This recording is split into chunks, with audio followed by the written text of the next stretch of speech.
బండిలో తెచ్చుకొని వస్తాను.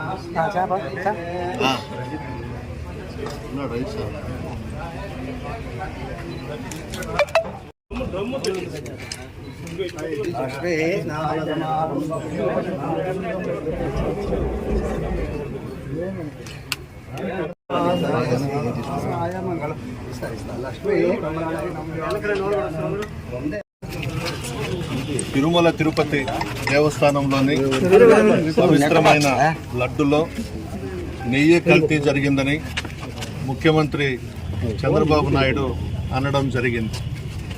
ప్రపంచంలోనే పవిత్రమైన పుణ్యక్షేత్రం తిరుమల. దీనిని కూడా రాజకీయం చేసి ఏదో లబ్ధి పొందాలా, జగన్మోహన్ రెడ్డి గారికి చెడ్డ పేరు తేవాలా అనే ఉద్దేశంతో కేవలం ఈ ప్రకటన చేయడం జరిగింది. చెప్పిన వాగ్దానాలు ఏవి కూడా నెరవేర్చకుండా సూపర్ 6 పేరుతో అధికారంలోకి వచ్చి ప్రజలను మోసం చేసి ప్రజలని డైవర్ట్ చేసేందుకు ఇటువంటివన్నీ తీసుకొస్తున్నాడు. ప్రతి నెల ఒక్కొక్క సబ్జెక్టు తీసుకొచ్చి చంద్రబాబు నాయుడు గారు చేస్తున్నారు. ప్రధానమంత్రి మోడీ గారు జోక్యం చేసుకోవాలి. సుప్రీంకోర్టు సిట్టింగ్ జడ్జి చేత కానీ సిబిఐ చేత కానీ ఎంక్వైరీ వేయించి ఎంత త్వరగా చేస్తే అంత మంచిది. చంద్రబాబు భోగోతం ఏందో తెలిసిపోతుంది. కావాలని రాజకీయ లబ్ధి కోసమే చంద్రబాబు నాయుడు గారు ఈ ప్రకటన చేయడం జరిగింది. దీనిని అడ్డం పెట్టుకొని పవన్ కళ్యాణ్ గారు ఏదో డ్రామాలు ఆడాడు. నేను పవన్ కళ్యాణ్ గారికి ఒకటే చెబుతున్నా, మీరు మోడీ గారికి అత్యంత సన్నిహితులు. ఇప్పుడు రాష్ట్రంలో ఉప ముఖ్యమంత్రిగా ఉన్నారు. రాష్ట్రంలో మీ కూటమే ఉంది. తెలుగుదేశం, బీజేపీ, జనసేన కలిపి అధికారం ఏర్పాటు చేశారు. మీరు స్వయంగా ఢిల్లీకి వెళ్ళి ప్రధానమంత్రి గారి దగ్గర కూర్చొని సుప్రీంకోర్టు సిట్టింగ్ జడ్జినో సిబిఐనో ఎంక్వైరీ వేయించండి. ఇక్కడ వేషాలు ఎందుకు వేయడము, మెట్లు దుడవడము, మెట్లకు బొట్లు పెట్టడము, ఇవన్నీ అనవసరం.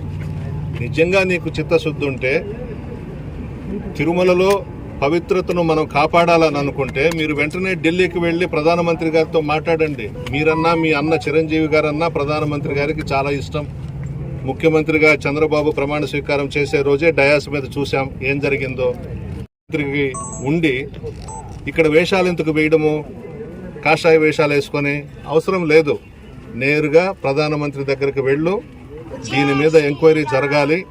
దీంట్లో చంద్రబాబు నాయుడు రాజకీయంగా చేసినటువంటి ఈ ఆరోపణలను నిగ్గు తేల్చాలి, బయటికి రావాలి. అందులో తిరుమల తిరుపతి దేవస్థానం మీద ఇటువంటి వ్యాఖ్యలు చేసి భ్రష్టు పట్టించాడు చంద్రబాబు నాయుడు గారు. రాజకీయాలని రాజకీయాలుగానే చేయాలి. నీకు సత్తా ఉంటే, దమ్ము ఉంటే జగన్మోహన్ రెడ్డి గారిని ఎదుర్కోవాలి తప్ప దేవుళ్ళని అడ్డం పెట్టుకొని రాజకీయం చేయాలనడం హాస్యాస్పదం.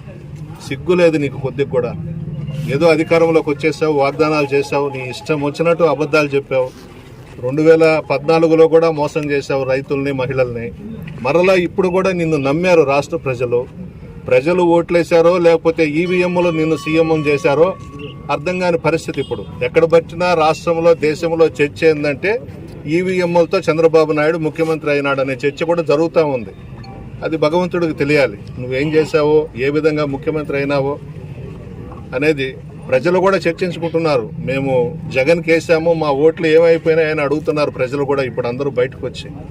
ఇటువంటి సమయంలో మీరు చేసినటువంటి వాగ్దానాలను పక్కన పెట్టి అవి ప్రజలు చర్చించుకోకుండా ప్రజలను డైవర్ట్ చేసేదానికి ఇటువంటి ఆరోపణలు చేయడం మంచిదా చంద్రబాబు నాయుడు గారు అని అడుగుతా ఉన్నాను నేను.